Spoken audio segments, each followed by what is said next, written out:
God only knows.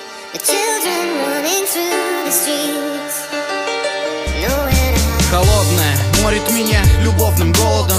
Она будто спецом для ссор находит поводы. Бьет высоковольтным проводом, дурманит солодом, заставляя ныть печальные ноты над городом. Да как же умудрилась залезть мне в голову и по приколу ей сутками пить кровь мою. Вновь молю, напиши мне в ICQ пустое сообщение со смайликом «люблю». Но холодная спокойно спит и не слышит, как на другом конце города про нее что-то пишет. Вспоминает фото, где она на фоне вишни. Он так хотел, чтобы она была теплее и ближе. Может, все-таки стоит нарушить пафосный покой твой.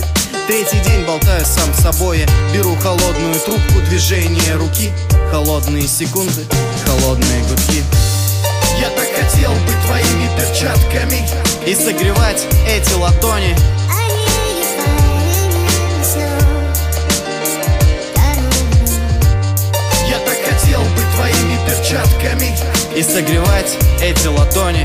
The children running through the streets, nowhere to hide. Тяжело сказать, мол, типа у меня все нормально, когда приходят сообщения только от Билайна.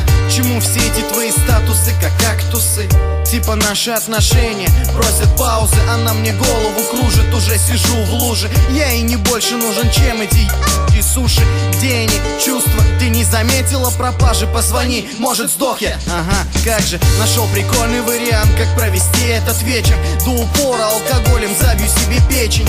Звякну старой знакомой, инфекцию полечим, и мне будет легче, ты слышишь, будет легче. Но холодная спокойно спит и не слышит, как на другом конце города кто-то нервно дышит. Успокоился позже, тревогу посчитал лишней, остался наблюдать за ней на фоне вишни.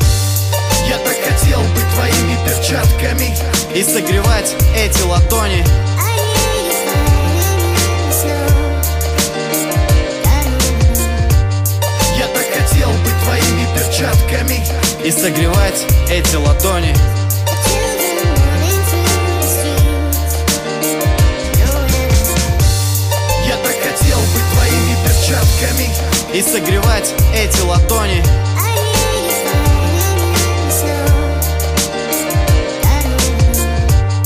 Я так хотел быть твоими перчатками и согревать эти ладони. The children running through the streets, И согревать эти ладони.